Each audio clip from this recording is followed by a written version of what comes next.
Bonjour à tous, le scouting, qu'est-ce que c'est? Comment ça marche? Comment ça se développe? On est ici au Paris Book Market pour en parler. Avec moi, Valentine Spileni, bonjour. Bonjour. Et Pauline Buisson, vous avez fondé une agence de scouting, VNP Scouting, c'est bien ça. Vous l'avez fondée en 2015. Déjà, parlez-nous. Qu'est-ce que c'est que le scouting exactement, Pauline?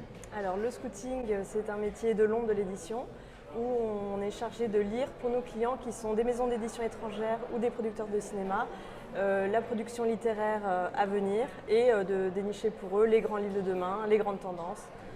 Voilà, sur le marché français. D'accord. Enfin, pour le scouting français. Ok, on va y venir plus en détail. Vous avez monté en 2015, je l'ai dit, VNP Scouting. Comment ça marche depuis 8 ans? Comment ça s'est développé votre agence? Bien, notre pari, ça a été d'abord d'être toutes les deux, donc de vraiment être dans un format d'agence professionnalisé et de miser dès le départ sur le scouting à la fois pour la traduction, c'est-à-dire avec des éditeurs étrangers, ce qui est le cœur du métier du scouting, et aussi pour l'audiovisuel, c'est-à-dire en commençant dès le départ à scouter pour des producteurs de films à la recherche de contenu, c'est-à-dire de livres à adapter. Donc nous, ça a été un parti pris qui nous vaut 8 ans plus tard une jolie santé et des clients fidèles. On a commencé avec à l'étranger avec des très gros clients qui sont des maisons d'édition solides. Et pour la production, pareil, la maison de production Houécourt qui a fait ce pari-là avec nous il y a 8 ans et ça fonctionne très bien. Et vous avez qui comme client et dans quelle région? Alors DTV en Allemagne, DTV, Neripoz en Italie. Et le groupe Planeta pour le monde, donc ce qui regroupe l'Espagne, l'Amérique latine, le Brésil, le Portugal. Et donc, vous scannez l'ensemble de la production éditoriale française pour ces clients. Comment ça se passe? Alors, juste à l'exclusion on ne scoute pas la jeunesse ni les beaux livres. Mais fiction, non-fiction. Et on a tiré vers le young adult parce que le marché s'est développé en même temps que nous.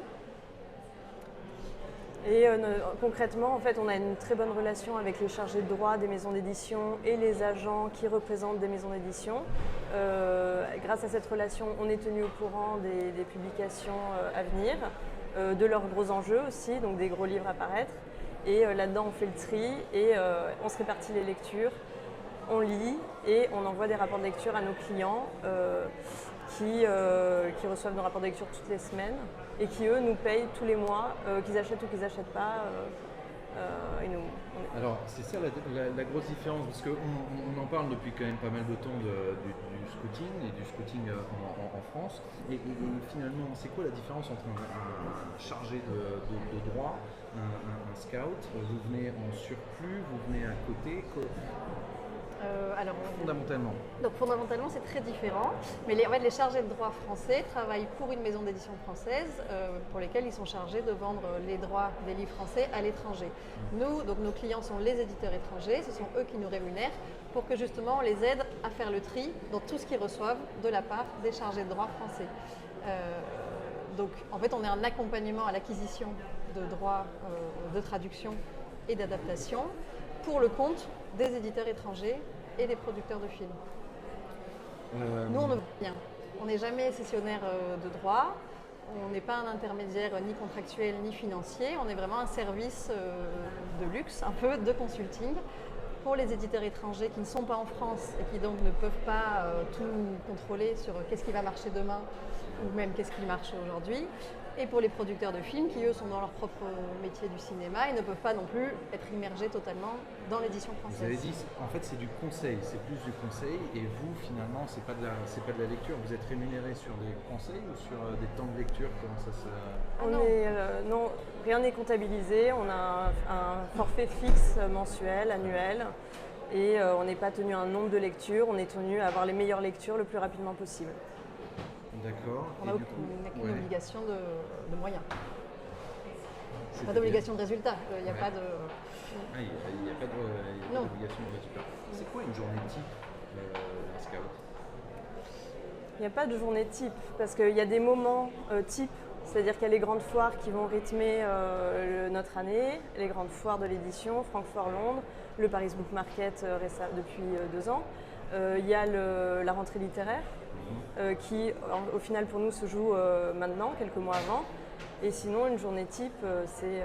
Ouvrir ses mails, voir les manuscrits reçus, gérer les priorités, savoir qu'est-ce qu'on va lire en premier, lire, puis écrire sur ce qu'on a lu et informer les clients sur ça, tout en lisant toute la presse pour être sûr qu'on ne passe pas à côté d'une info, tout en passant les bons coups de fil aux bonnes personnes pour entretenir le bon réseau, en déjeunant le plus possible avec qui il faut. Être tenu vraiment au courant de qu'est-ce qui se passe dans l'édition française aujourd'hui, de quel roman on va parler demain, et nous, à charge pour nous de les avoir lus. C'est-à-dire que vraiment le grand atout du scout, c'est la lecture.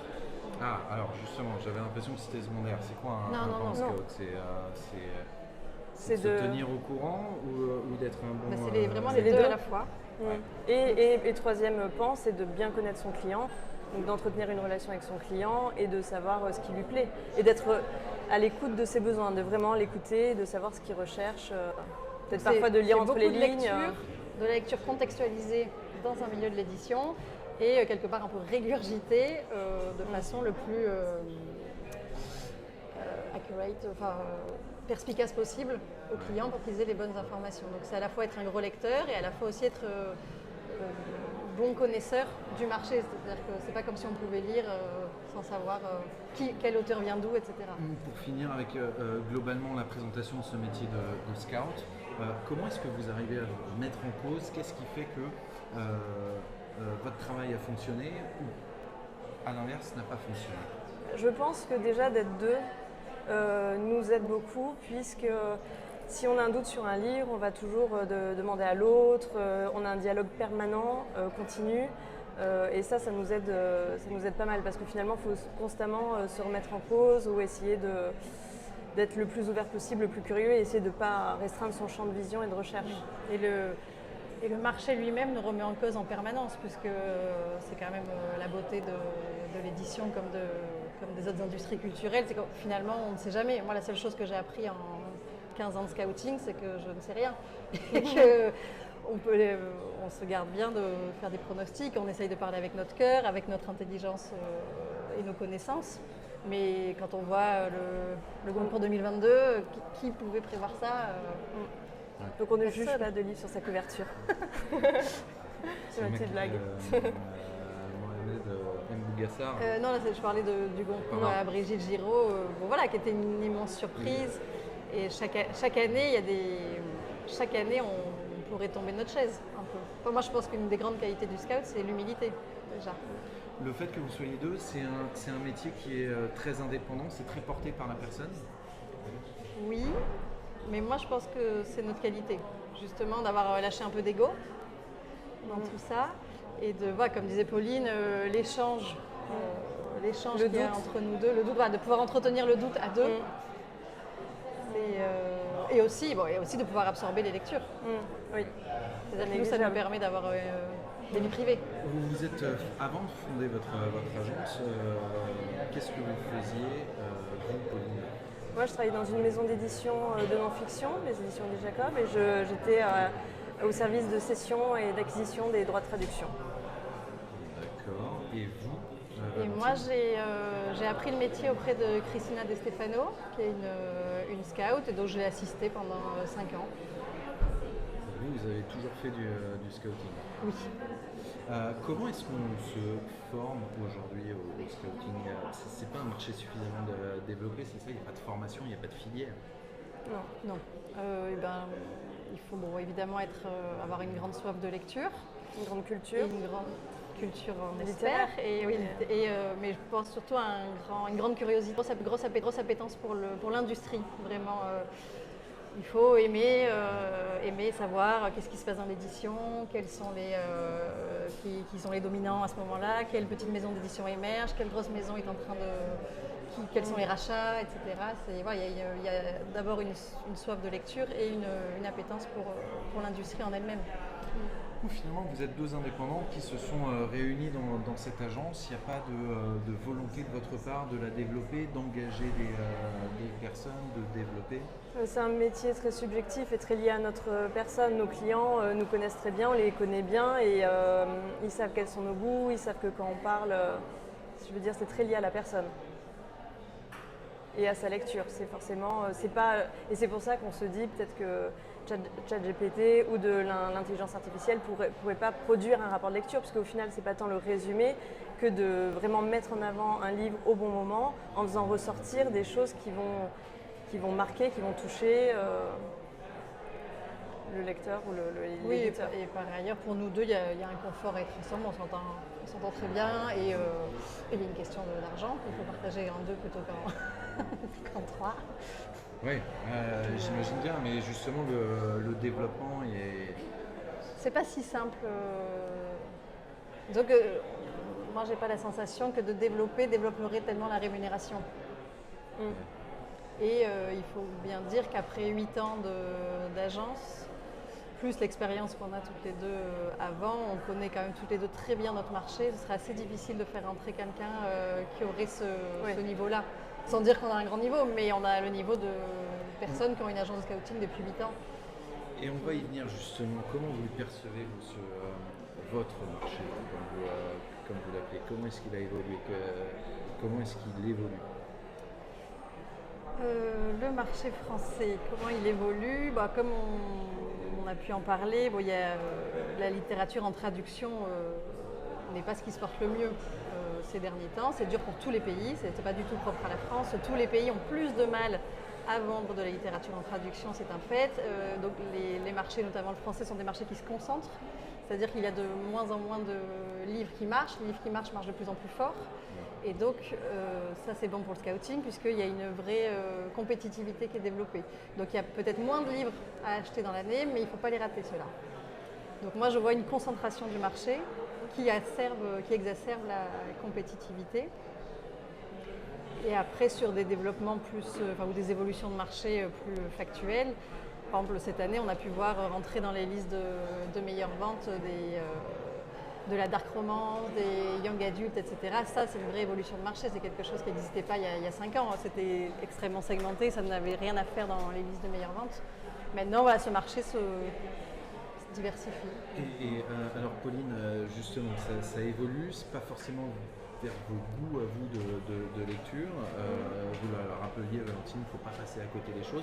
Comment vous faites pour faut vraiment lire tout ce que vous voulez ou tout ce que vous pouvez? Ou vous allez vers des segments, je pense à la dark romance par exemple, est-ce que ça vous plaît? Comment est-ce que vous arrivez à c'est ce qu'on disait plus tôt, c'est vrai que c'est la curiosité qui va nous permettre, et puis nous, notre travail de recherche qui est aussi de regarder les listes de meilleures ventes. Après, c'est un fait, c'est dans les meilleures ventes depuis des semaines, c'est un fait culturel, la presse en parle, voilà, il faut... C'est évident que si ce sont nos convictions qui nous guident et qui nous aident à être persuasives auprès de nos clients, on ne peut pas se laisser guider que par nos goûts. Ce serait un désastre. Quand on travaille comme nous pour un client comme Planeta, qui un équivalent de Hachette, si vous voulez, en Espagne, on ne peut pas s'amuser à lire des petites pépites littéraires et penser que ça peut nourrir un groupe comme Planeta. Donc il faut bien dissocier ses goûts et aussi les convictions qu'on peut mettre ensuite à pousser quelque chose. Donc on a la conviction que ça va marcher, même si on n'a pas d'appétence pour cette lecture-là. Nous, vraiment, ce qu'on cherche, c'est ce que nos clients fassent les meilleures acquisitions pour eux. Donc si ce sont des éditeurs grand public, eh bien achetons les meilleurs livres grand public. Pauline, vous m'aviez dit qu'il n'y a pas de journée type d'un scout, mais vous arrivez à quantifier le nombre de titres que vous lisez? Alors ça, c'est la question qu'on nous pose tout le temps et c'est la question sur laquelle on ne s'est jamais penché, on n'arrive jamais à concrète. On a une base de données dans laquelle on rentre les titres, mais on ne peut même pas s'y fier parce que sur 10 titres lus, on en rentre 2 dans la base de données. Et je vous dis 10 et 2, si ça se trouve c'est 8 et 3. Et vous avez acquis, j'imagine, ça c'est peut-être des petits secrets de fabrication, mais une méthode de lecture qui vous permet de... Et puis ça dépend de ce qu'on lit. On serait bien incapable de la breveter, en tout cas la méthode. Ce qui est sûr, c'est qu'au bout de 8 ans, on perd moins de temps. On lit moins que ce qu'on lisait il y a 8 ans, puisqu'on est beaucoup plus à même de savoir qu'est-ce que veulent nos clients. Voilà, tout en restant encore une fois très humble, c'est-à-dire qu'on se trompe souvent, hein, mais en effet on est quand même plus affiné dans nos méthodes de travail. Pour finir ce petit focus sur les scouts et bien comprendre le périmètre de votre action, jusqu'où ça va vous, votre métier, vous êtes payé non pas à la lecture, non pas à la commande, c'est le forfait. Vous vous arrêtez où? Vous avez lu, vous envoyez votre fiche en disant il faut acheter ce titre, basta, ou derrière ça continue votre travail? Non, on ne s'arrête pas à la lecture, c'est-à-dire on partage nos lectures à travers des rapports, donc ça on va dire c'est la version très formelle du travail avec un rapport hebdomadaire envoyé à nos clients. Mais derrière, on va insister sur des titres, on va pousser si on voit que le client passe à côté parce qu'il a mille choses, autre chose à gérer. Nous-mêmes, s'il y a quelque chose qu'on n'a pas vu passer, hop, on le repêche, on le remet. Donc nous, ça s'arrête là où on nous dit non. C'est-à-dire que quand on a une grosse conviction sur un titre, qu'on a vraiment l'impression que ça peut marcher, que ça peut vraiment être pour nos clients, on va aller au bout jusqu'à ce que le client soit l'achète et nous sommes ravis, soit nous dise non, ce n'est pas pour nous, on a bien compris, tout. Nous, ce qu'on veut, c'est qu'ils aient des cartes en main. Une fois qu'ils ont les cartes en main, ce sont ils ont eux-mêmes leur propre perception qui a une grande valeur. Et ensuite, ils prennent leurs décisions. Mais nous, on veut vraiment qu'ils se disent, qu'ils aient jamais la sensation de se dire « Ah, si j'avais su ça, tiens, peut-être je l'aurais fait ».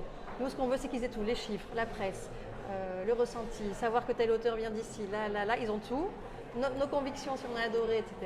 Et après, ils prennent leurs décisions d'éditeur, qui se respectent tout à fait. Et on n'a plus qu'à respecter ça.